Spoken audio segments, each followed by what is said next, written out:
uma paixão antiga que acabou se tornando realidade. Tá? E é um prazer poder estar aqui hoje com vocês, podendo explanar um pouco sobre o Código de Defesa do Consumidor. Bom, vou compartilhar com vocês aqui, então, os slides.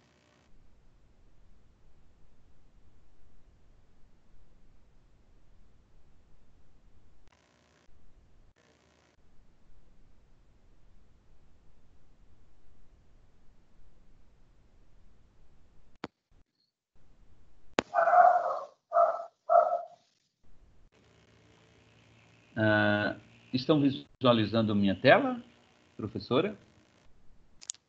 Sim, estou conseguindo visualizar. Tá. Se tiver qualquer dificuldade, é só avisar, tá? Quanto ao áudio ou à visualização. Tá certo. Muito bem. Então, a proposta é falar um pouco sobre o direito do consumidor no Brasil, né? O direito do consumidor é uma área que não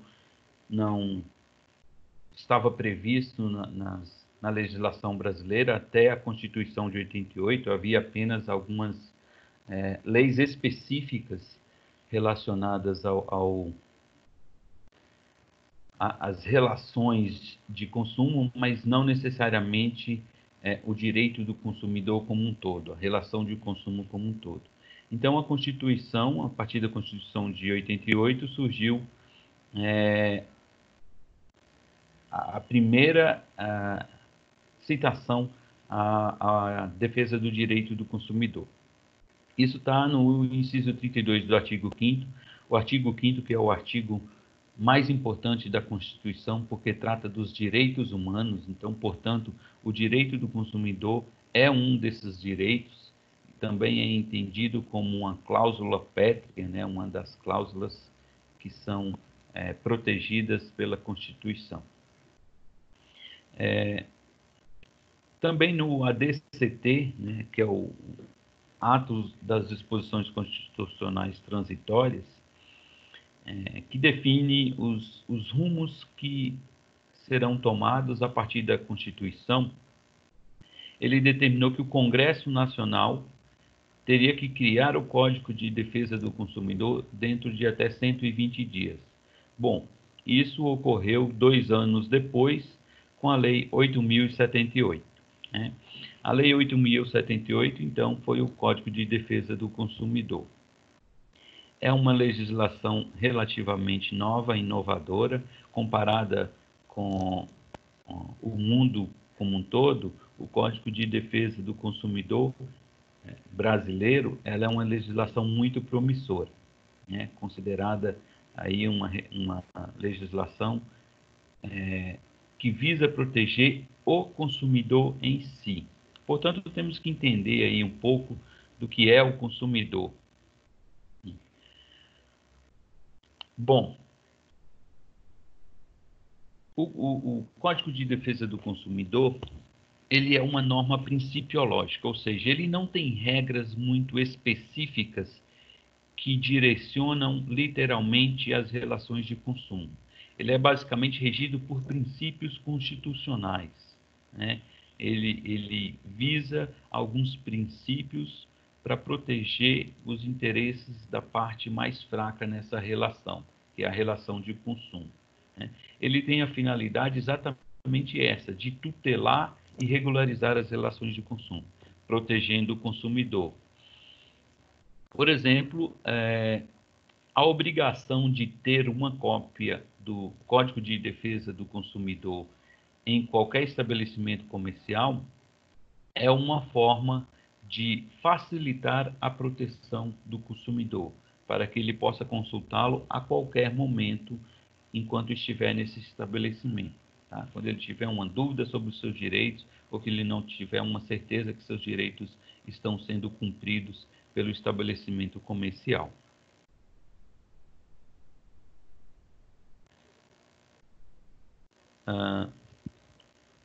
Muito bem. O Código de Defesa do Consumidor, então, ele visa tutelar e regularizar a relação de consumo, né? Mas o que é a relação de consumo, né? É a relação que ocorre entre o consumidor e um fornecedor, né? Basicamente, o consumidor é aquele que adquire o produto na sua forma final, tá? Ou seja, adquire o produto no fim da sua cadeia produtiva. E o fornecedor é todo aquele que fornece algum produto ou serviço no mercado de consumo. Os sujeitos dessa relação, basicamente, é o consumidor e o fornecedor. E o objeto são os produtos e serviços, né? Os produtos, diversos produtos móveis ou imóveis e qualquer serviço prestado diante de uma remuneração.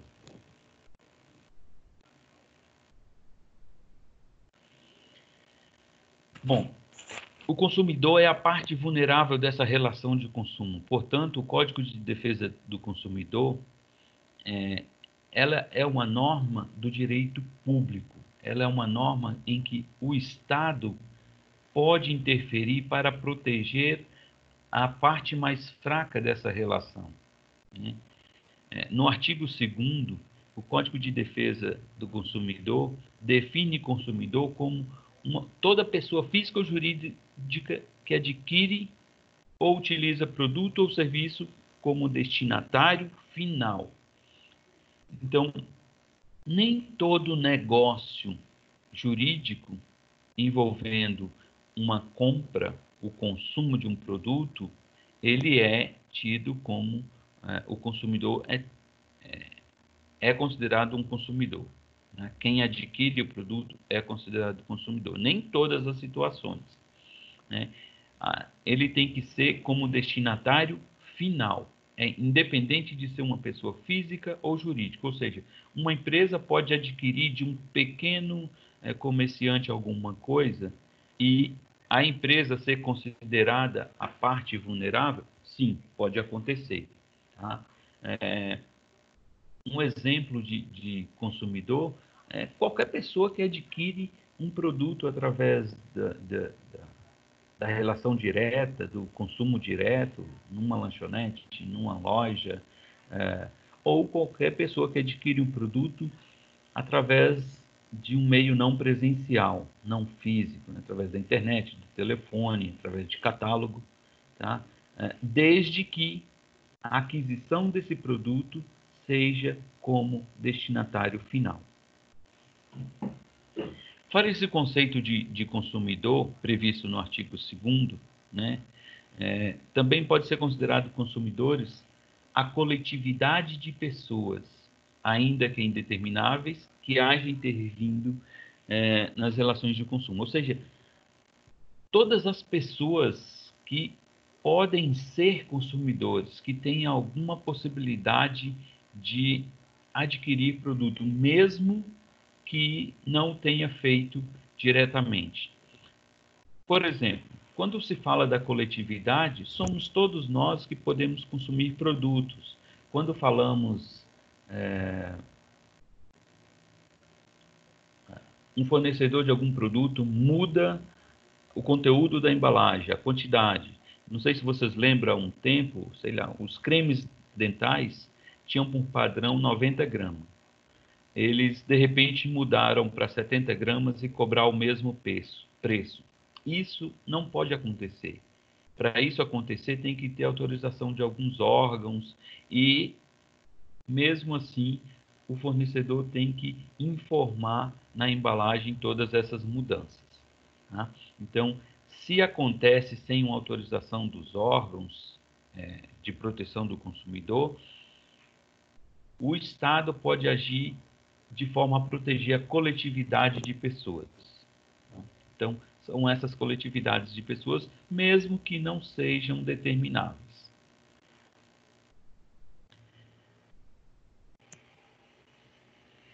O que pode caracterizar um abuso, né, dos direitos dos consumidores são consideradas, então, práticas abusivas, né? Substituir produtos, aumentar preços, fazer uma venda casada ou não aceitar a devolução de produtos são práticas consideradas abusivas pelo Código de Defesa do Consumidor, então devem ser protegidas. E o fornecedor? O próprio código dá uma definição bem ampla para consumidor. Na verdade, consumidor pode ser qualquer pessoa física ou jurídica, né? Pode ser pública, pode ser privada, desde que essa pessoa coloque no mercado de consumo algum produto para ser vendido, né? Para ser consumido. Ou pode ser um produto, ou pode ser um serviço também, né? Então, qualquer pessoa pode ser um fornecedor. Se você, uma pessoa comum, que não tem negócio, que não tem comércio nenhum, adquire uma série de produtos e resolve vender esse produto por sua própria conta, para poder aumentar a sua renda, você passa a ser um fornecedor e você está submetido a todas as obrigações que os fornecedores têm previstas no Código de Defesa do Consumidor. Tá? O CDC tem um rol, mas esse rol ele é exemplificativo, ou seja, não limita apenas a esses que são citados no CDC, né? Então, ele impõe aí que são prestadores de serviço público, que são comerciantes, que são pessoas jurídicas, ou seja, esse rol não limita a essas pessoas que são citadas no Código de Defesa do Consumidor. Esse rol é citado apenas como exemplo, né? Neste rol está, por exemplo, os serviços públicos, né? Mas quais serviços públicos estão submetidos ao Código de Defesa do Consumidor? Apenas serviços públicos que são fornecidos mediante alguma remuneração, né? Um exemplo é o transporte público, pedágio, serviços prestados por concessionárias em geral, né? Estamos falando, então, de empresas de fornecimento de energia, elas estão submetidas ao Código de Defesa do Consumidor, porque elas são prestadoras de serviço público e esse serviço é pago, né? Todos nós que consumimos esses serviços, nós temos direitos protegidos com base no Código de Defesa do Consumidor. Um hospital público, ele pode ser enquadrado no Código de Defesa do Consumidor? Não, não pode, porque os serviços do hospital público é gratuito. Se for um hospital que foi concedido à iniciativa privada para prestar serviço público, ou seja, há um pagamento para esse serviço, aí sim, né? Se o usuário tiver que pagar para usar esse serviço, aí sim ele seria enquadrado. Mas não é o caso de hospitais. O exemplo mais claro que temos são as concessões de rodovias. Então, você paga o pedágio, você tem direito a todos os benefícios do Código de Defesa do Consumidor, as proteções desse código, assim como o transporte público e todos os outros serviços públicos remunerados. E a definição de produto, né? O que vem a ser produto? Produto é qualquer bem, móvel ou imóvel, material ou imaterial, né? E serviço é qualquer atividade fornecida ao mercado de consumo mediante a remuneração. Portanto, os produtos são bens, né? Objetos, materiais físicos ou não, que transferem de patrimônio de um fornecedor para o consumidor. Isso tem que ser de forma constante, né? Tem que ser de forma constante. Já os serviços são as atividades humanas exercidas pelos fornecedores de interesse dos consumidores que delas necessitam. Por exemplo, um prestador de serviços de autônomo, um pedreiro, um pintor, algo que faz um serviço temporário. Há uma relação de consumo, de prestação de serviço? Há sim, né? Ou seja, aquele que contrata é o consumidor, porque ele está solicitando aquele serviço, e aquele que presta o serviço será o fornecedor. Então, qualquer pessoa que presta algum tipo de serviço, ele é um fornecedor. Vou dar um exemplo meu. Eu não faço mais isso, mas eu costumava dar consultoria de TI. Eu ia em algumas empresas, e fazia alguma organização na área de TI, sugeria algumas mudanças, ou seja, eu era considerado um fornecedor nesse tipo de relação, enquanto que a empresa que contratava os meus serviços era o consumidor. Tá? Então, mesmo eu sendo uma pessoa física prestando serviços para uma pessoa jurídica, neste caso, eu era o fornecedor e a empresa, pessoa jurídica, que contratava os meus serviços era o consumidor. Tá? Então, havia uma relação de consumo entre consumidor e fornecedor. Em algumas situações, por exemplo, não podem ser considerados fornecedores. Por exemplo, uma pessoa tem o seu veículo, quer trocar de veículo, quer comprar um veículo mais novo e vai vender aquele veículo que ele tem. Quando ele vende o veículo para uma outra pessoa, um terceiro, né, não há uma relação de consumo. Se aquela pessoa que comprou o veículo descobre, por exemplo, esse veículo está com algum vício, né, com algum defeito que eu não sabia, eu posso acionar o Código de Defesa do Consumidor contra aquele que me vendeu? Não. Se for uma venda de pessoa para pessoa, não cabe o Código de Defesa do Consumidor. Neste caso, deveria ser tratado de acordo com o Código Civil, tá? Porque aquele que vendeu não é um fornecedor de veículos. Agora, se você comprar o veículo numa concessionária, aí sim tem a proteção do Código de Defesa do Consumidor, porque aquilo faz parte da atividade comercial da concessionária. Se uma pessoa física tem esse costume de vender veículos, comprar e vender, aí sim ele pode ser enquadrado no Código de Defesa do Consumidor. Então, tem que ter esse cuidado aí para perceber as relações de consumo.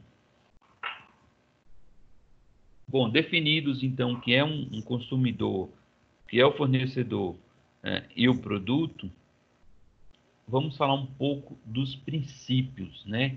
O que caracteriza a relação de consumo, né? São os princípios que determinam. O principal princípio que determina a relação de consumo é o princípio da vulnerabilidade. O princípio da vulnerabilidade, ele percebe uma vulnerabilidade na relação de consumo, onde o mais fraco deve ser protegido, neste caso, o consumidor.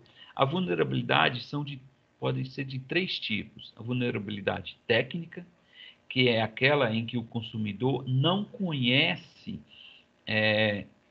as especificidades da produção daquele produto, as especificidades técnicas do produto. Por exemplo, um grande empresário resolve ir numa lanchonete para se alimentar. E ele compra ali salgados.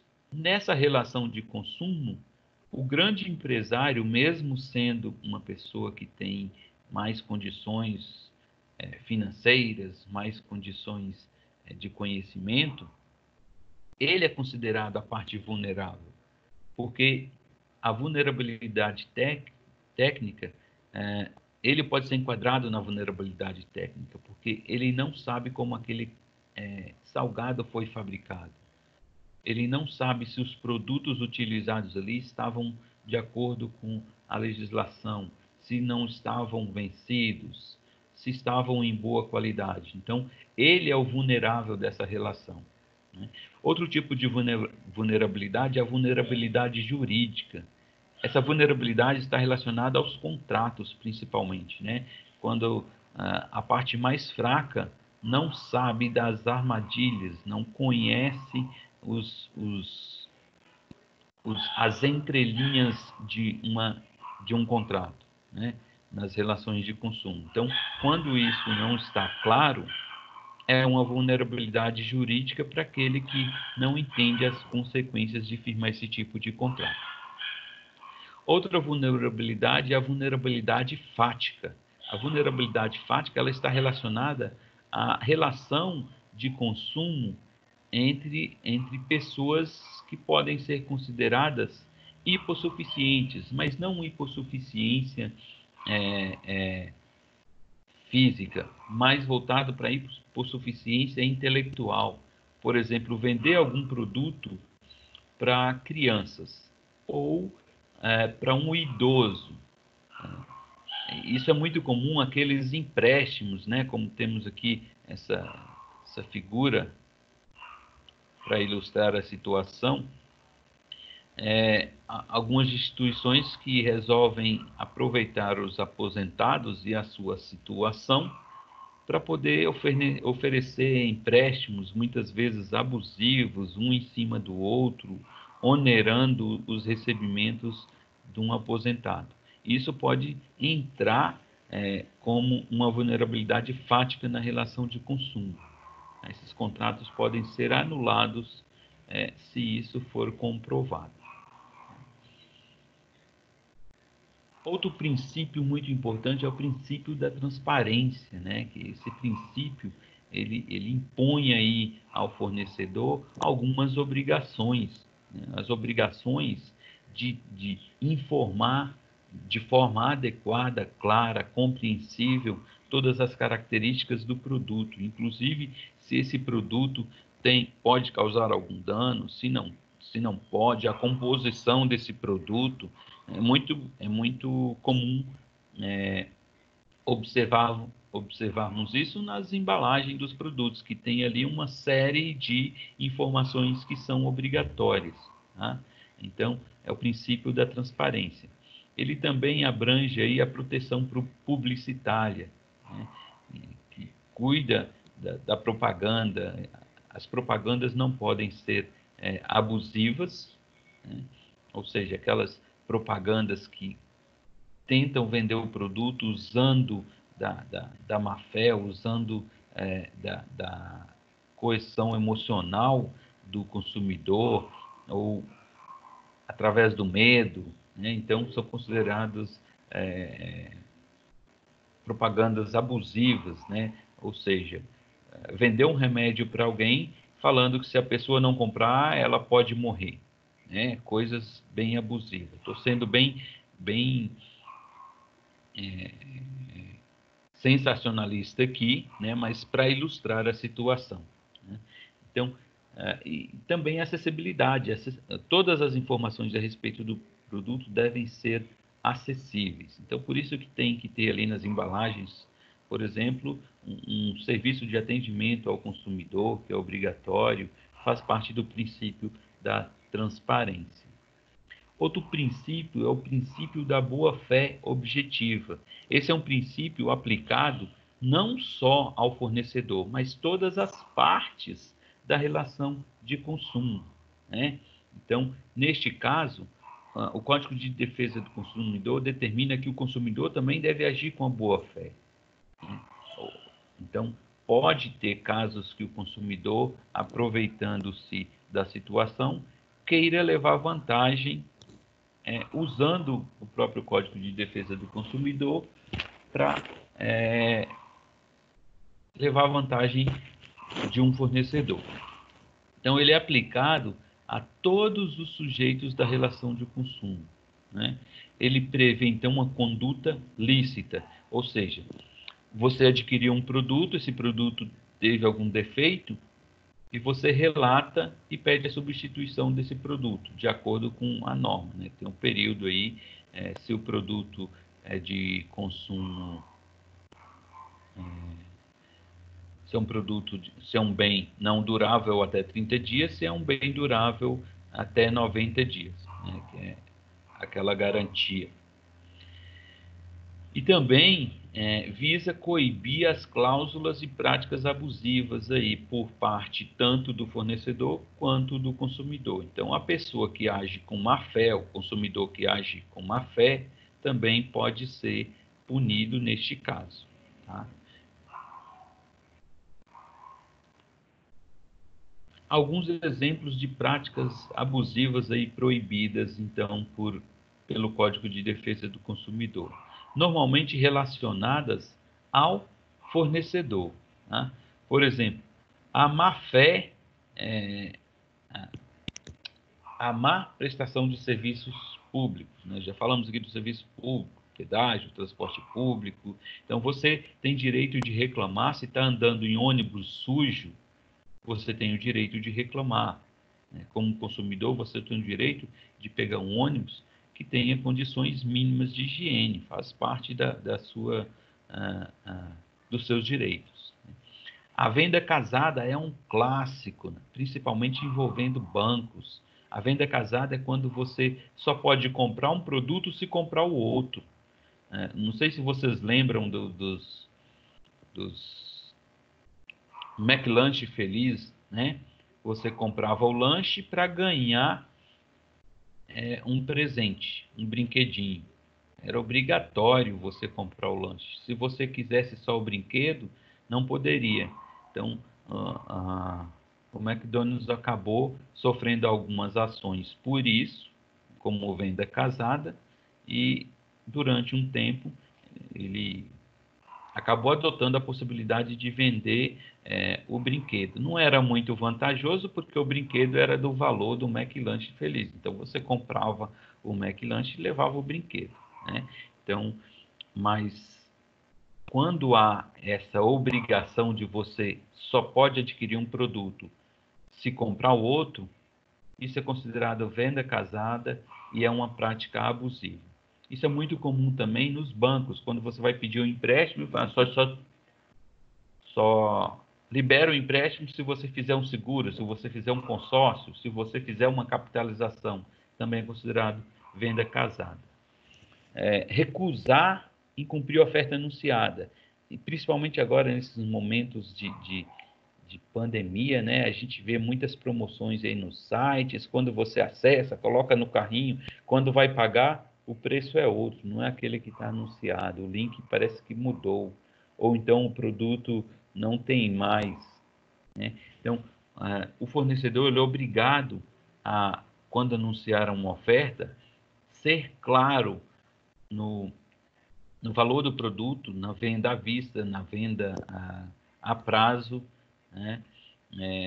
E também ser claro quanto à quantidade em estoque, porque quando você acessa lá o site, não tem o produto, aparentemente tem o produto. Quando você coloca no carrinho, quando você vai finalizar a compra, não aparece mais o produto. Né?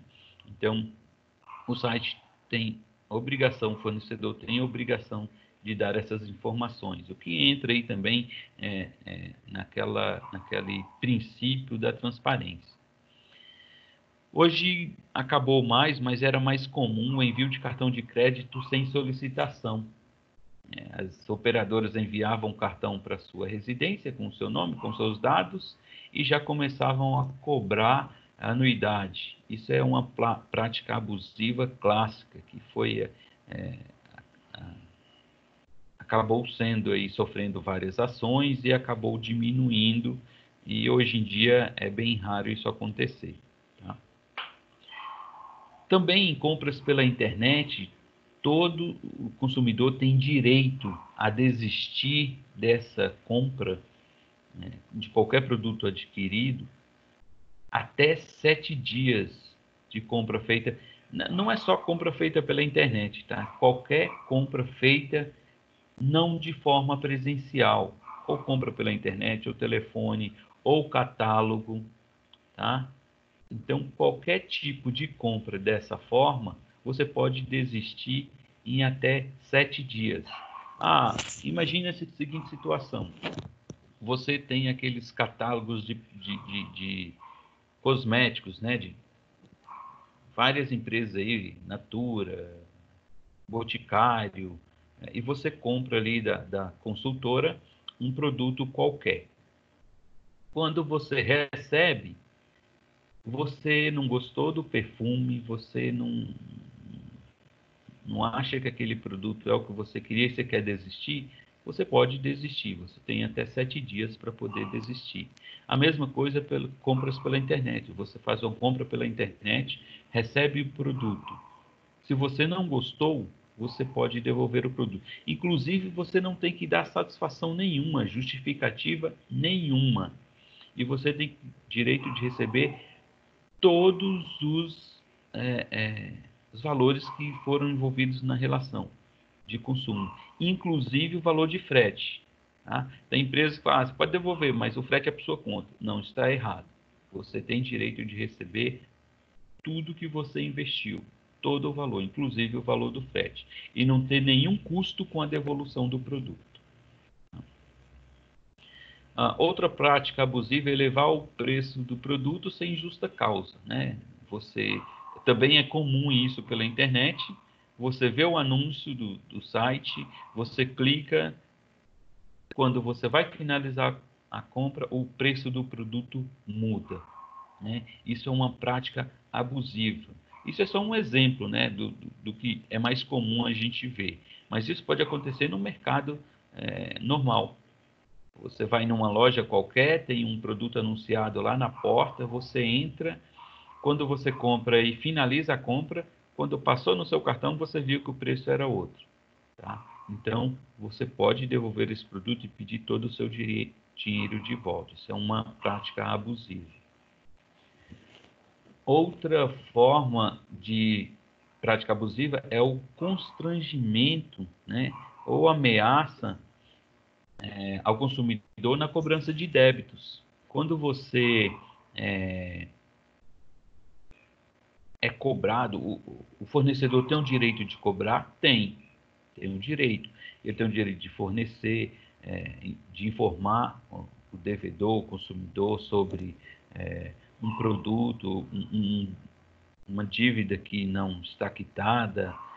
Ele tem o direito de mandar uma carta, lembrá-lo, olha, você pode verificar uma compra, um valor que era devido não consta em nosso banco de dados como pago. Ele tem o direito de fazer essa cobrança, desde que seja de forma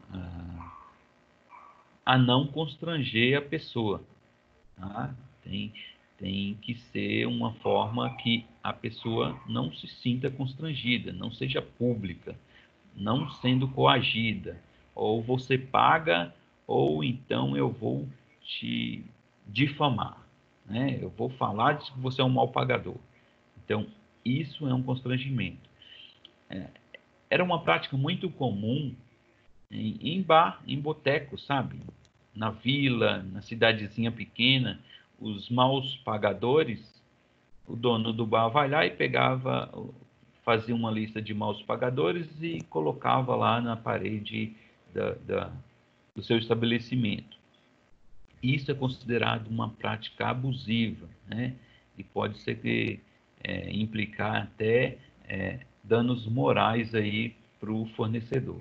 O fornecedor pode ter que pagar para aquela pessoa que se sentiu ofendida. Então, são alguns exemplos de práticas abusivas, mas não são todas, tá? São as mais conhecidas, as mais comuns aí.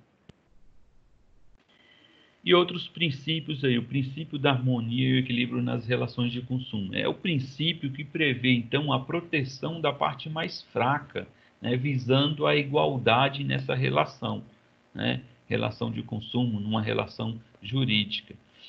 Por exemplo, esse princípio pode ser incluído aí a inversão do ônus da prova, ou seja, é aquela possibilidade em que o consumidor não precisa provar o que ele está falando.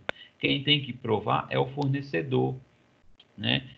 Eu comprei um produto e aquele produto tem um vício, eu descobri que ele está quebrado, eu quero devolver, eu quero o meu dinheiro de volta, ou eu quero que esse produto seja substituído.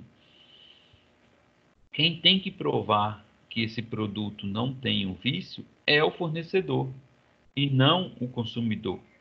Né? Então, o meu produto quebrou. Se o fornecedor fala que foi mau uso, ele que tem que provar que o produto quebrou por mau uso, não o consumidor. Esse é a inversão do ônus da prova, que é uma das formas de igualar as condições nas relações de consumo. Até porque as informações técnicas sobre o produto, quem tem é o fornecedor e não o consumidor.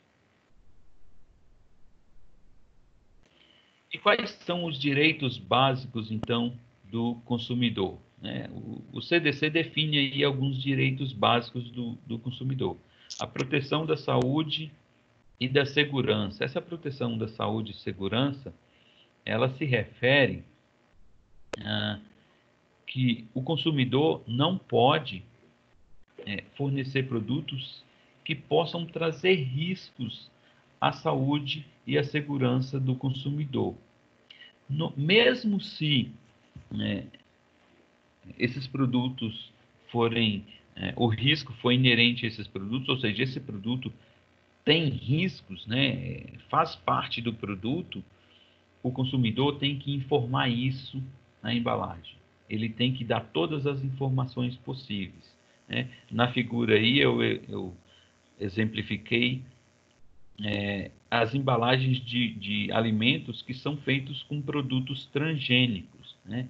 Não necessariamente que o transgênico vai fazer mal, mas como é um produto modificado geneticamente, então fica a opção do consumidor poder adquirir ou não esse produto. Então, é uma obrigação quando um alimento for produzido com produto transgênico, ele tem que ser informado disso, para ele ter a opção de escolha.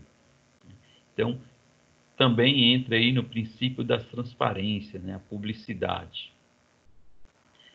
É o que a gente vai falar sobre um desses direitos, a proteção contra a publicidade enganosa e abusiva.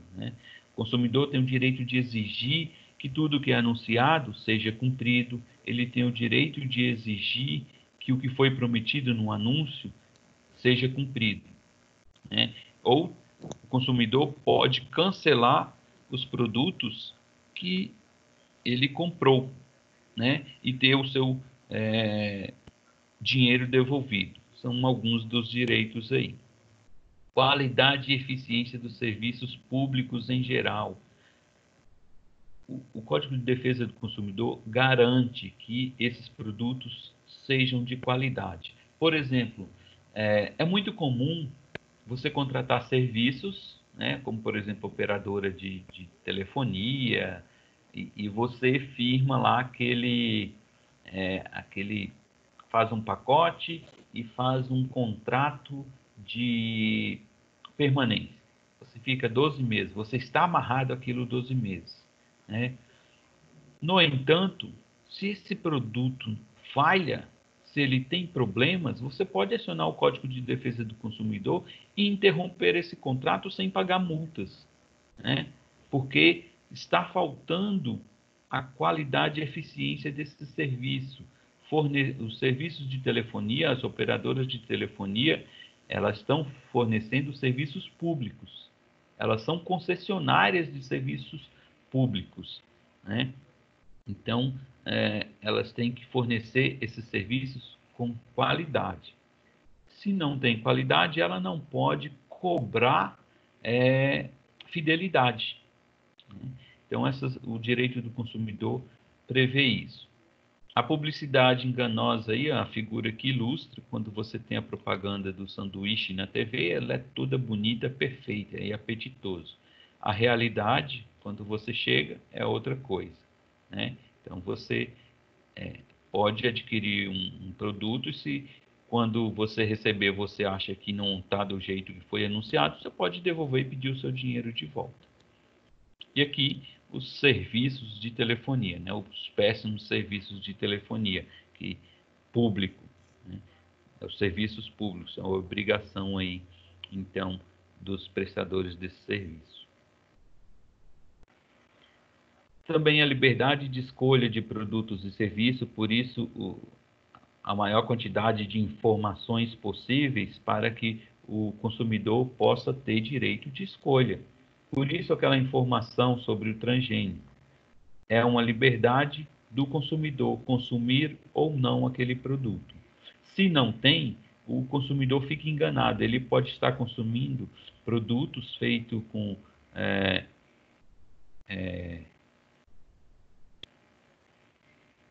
matéria-prima transgênica, no qual ele não é a favor, ele não consumiria. Então, as informações ajudam nessa liberdade de escolha. A proteção contratual, né, protegendo o consumidor contra cláusulas abusivas nos contratos, né,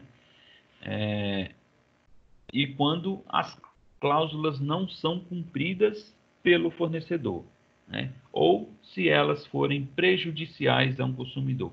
Por exemplo, o fornecedor não pode firmar um contrato com o consumidor falando o seguinte: você não pode devolver os produtos em 7 dias, porque essa cláusula vai contra a legislação. Então, a proteção contratual prevista no CDC visa proteger o consumidor desses abusos eventuais que possam acontecer. E a indenização também é uma das formas de direitos aí, definidas pelo CDC.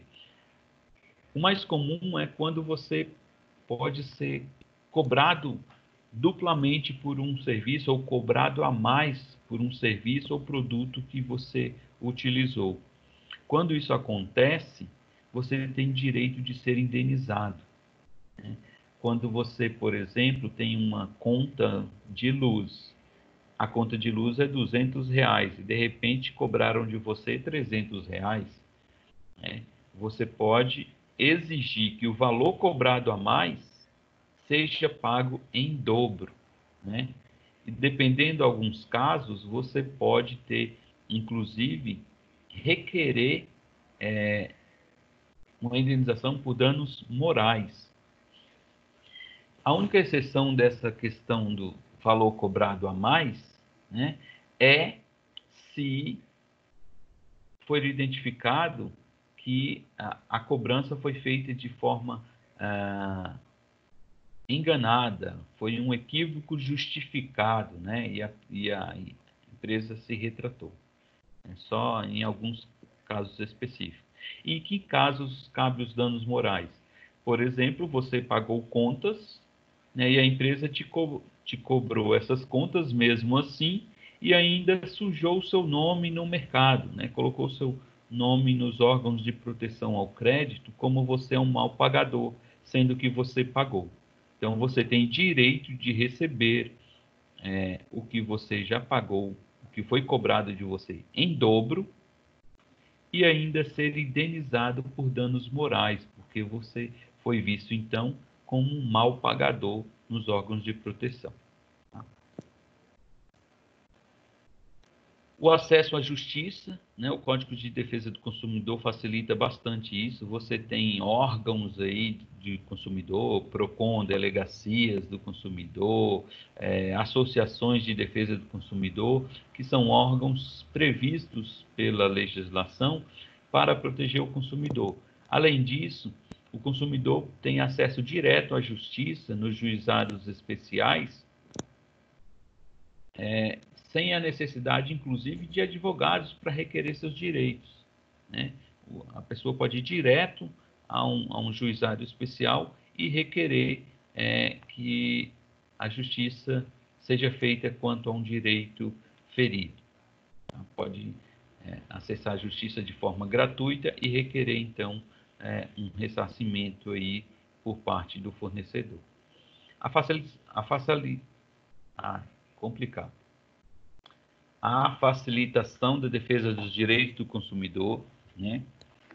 Então, o Código de Defesa do Consumidor possibilitou essa facilidade da defesa exatamente nesse sentido, de fornecer ao consumidor diversas situações que facilitariam a defesa dos seus direitos, como, por exemplo, ter a obrigação de ter um Código de Defesa do Consumidor em cada estabelecimento comercial, para que o consumidor possa ter acesso a esse código, fazer consultas a esse código quando ele tiver dúvidas sobre os seus direitos, dentro do estabelecimento. Alguns órgãos aí, então, de proteção de defesa do consumidor, que são apenas alguns, né, os mais conhecidos aí. O PROCON, que são instituições criadas aí no âmbito do poder municipal ou estadual, que tem a função de fiscalizar os fornecedores, aplicar multas, né, e exigir que os direitos do consumidor sejam cumpridos. O Ministério Público, né, que é a instituição do Estado que visa proteger os interesses do Estado como um todo, né, pode agir aí de forma independente para proteger a coletividade, né, os consumidores de forma coletiva. Tem também a Delegacia de Defesa do Consumidor, que são as delegacias especializadas na defesa dos direitos do consumidor. Então, quando tem abusos relacionados ao consumidor, essa delegacia entra em ação. E alguns outros órgãos aí, como, por exemplo, o IDEC, né, que é um Instituto Brasileiro de Defesa do Consumidor, que é uma organização não governamental, é uma ONG reconhecida pelos governos e pelas empresas como uma instituição credenciada à defesa dos consumidores. Tá? Muito bem, pessoal. Eu tentei ser um pouco mais rápido, né, mais sucinto. Eu espero ter apontado aí alguns pontos importantes sobre a defesa do consumidor, sobre as necessidades de conhecer a legislação do consumidor. Às vezes, as relações de consumo envolvem valores baixos, né, valores pequenos que a gente acaba deixando passar para lá, você ignora, porque não vale a pena brigar por isso, mas eu acho que é importante a gente conhecer essas legislações. Alguns outros direitos que eu poderia citar para vocês, que é muito comum no nosso dia a dia e que a gente vê, por exemplo, quando um estabelecimento comercial aceita cartão de crédito, ele não pode limitar valores. É muito comum, alguns estabelecimentos chegam lá, compra em débito só acima de R$ 10, só acima de R$ 5, ou também não pode cobrar o valor dos juros da operadora do cartão. Olha, o valor é R$ 100, mas pagando com cartão é 105. Isso também é abuso, né? Então, a partir do momento que o estabelecimento aceita esse tipo de pagamento, você pode comprar centavos que o estabelecimento é obrigado a aceitar. Não tem essas limitações, né? São alguns exemplos do nosso dia a dia que é muito comum, e o Código de Defesa do Consumidor prevê, então, a proteção aí do consumidor. Bom, eu espero ter esclarecido aí algumas dúvidas, né? Se alguém tiver mais alguma pergunta, eu estou à vontade, professora.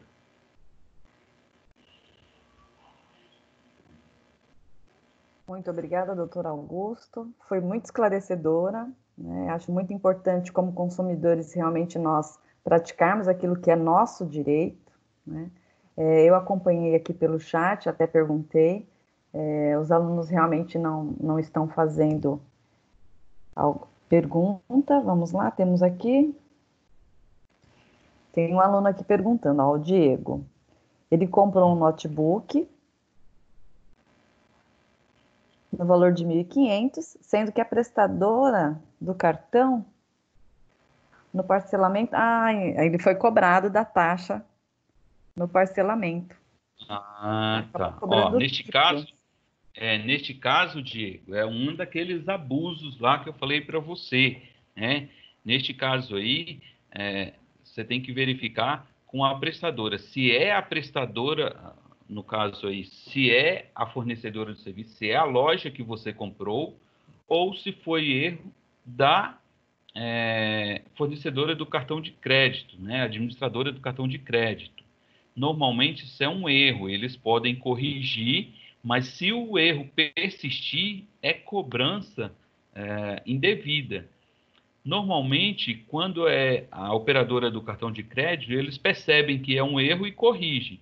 Mas se eles não corrigirem, provavelmente foi a loja que deu a informação errada.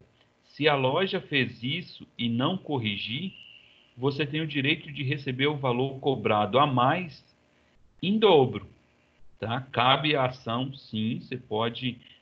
Primeiramente, você tem que entrar em contato com a loja que vendeu o produto, tá?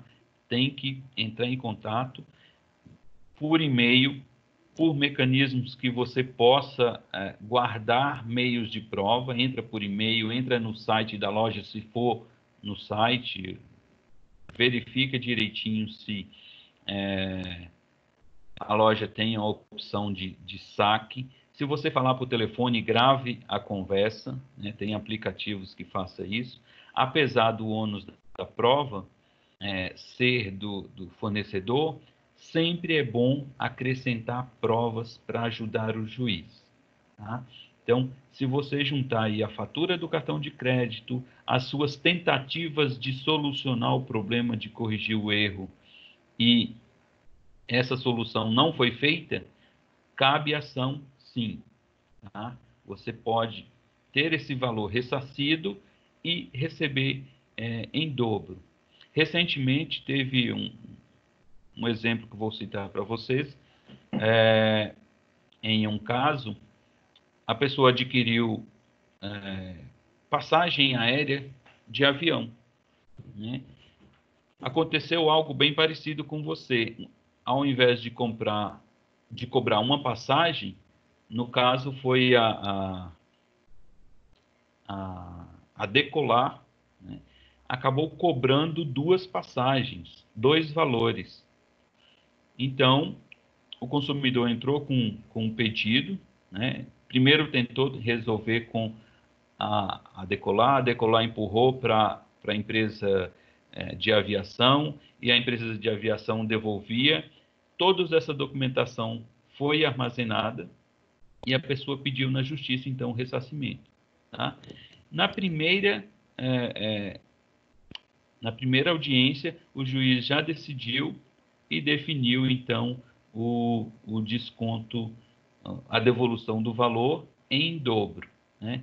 Tinha um pedido também de indenização por danos morais, o juiz não deu porque a pessoa não teve nenhum dano moral aparente, não teve o nome sujo, não teve, então o juiz entendeu que não teve dano moral, apenas danos materiais e condenou o pagamento em dobro pela empresa, né? Então, neste seu caso, cabe sim, mas tenta resolver antes, tá? Tenta verificar antes, porque se você simplesmente entrar com ação, você pode ter poucos argumentos. Ok, doutor Augusto, realmente não surgiu mais nenhuma pergunta aqui no chat, né? Opa, o Scott. Danos causados por Danos terceiros. causados por terceiros devem ser cobrados ao fornecedor ou não? Bom, depende que danos, né? Que danos são esses? Você adquiriu um produto e uma terceira pessoa acabou danificando o produto, o fornecedor não é responsável. Ou, vou imaginar uma situação, sei lá, a fabricante de um eletrodoméstico, uma geladeira, uma fabricante de geladeira. Aí uma pessoa compra a geladeira do fabricante e vende para você. Essa pessoa é uma loja. Neste caso, a loja está intermediando aí a relação com o fornecedor, que é a, a, a fabricante da geladeira. Neste caso, tanto a loja quanto a fabricante têm responsabilidades, tá? Tem um tempo aí que um ou outro pode ser acionado. No geral, os dois são responsáveis solidários, porque os dois são fornecedores neste caso. Tem que ver a situação em si, tá? Mas depende desse terceiro, do envolvimento desse terceiro na relação de consumo. Ok. Bom, muito obrigada pelos esclarecimentos, por essa palestra que foi realmente muito, muito instrutiva, né?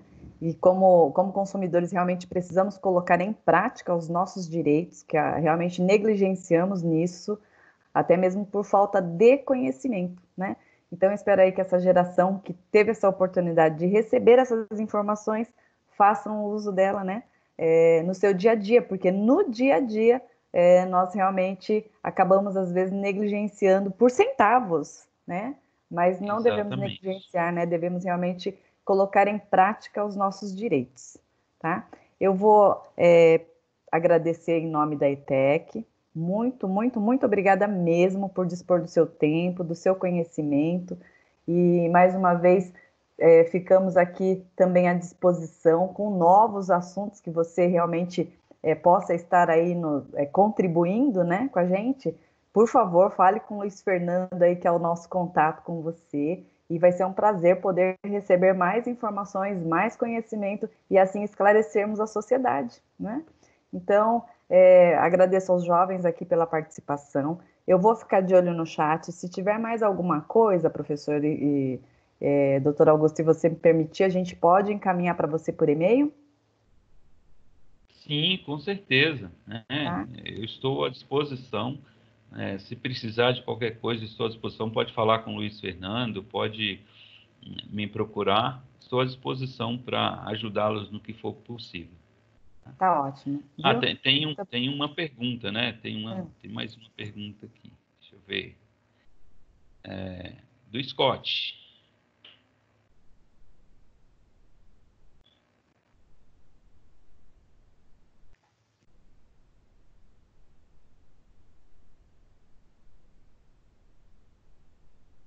Ah, entendi. Você, como prestador de serviços, né? Você vende serviços de TI, né? Produção de um site, produção de, de software. Não necessariamente neste caso, Scott, porque a sua relação de consumo é a venda do produto. Você vendeu o produto, né? Neste caso aí, se for invadido e for prejudicado por um terceiro, você só é responsabilizado se a, a sua função for a segurança da empresa. Mesmo assim, você só é responsabilizado se restar comprovado que você negligenciou essa segurança. Porque um terceiro em si, você não tem como prever atos de terceiros, você não pode se responsabilizar por atos de terceiros. A não ser que você, sendo responsável pela segurança dos dados da empresa, das informações da empresa, você tenha negligenciado. Por exemplo, a empresa te contrata para proteger os dados, para proteger a rede dela. E você esquece de instalar o antivírus. Aí você pode ser responsabilizado. Tá? Só nestes casos assim. No caso que você relata, eu não vejo sua responsabilização como prestador de serviços.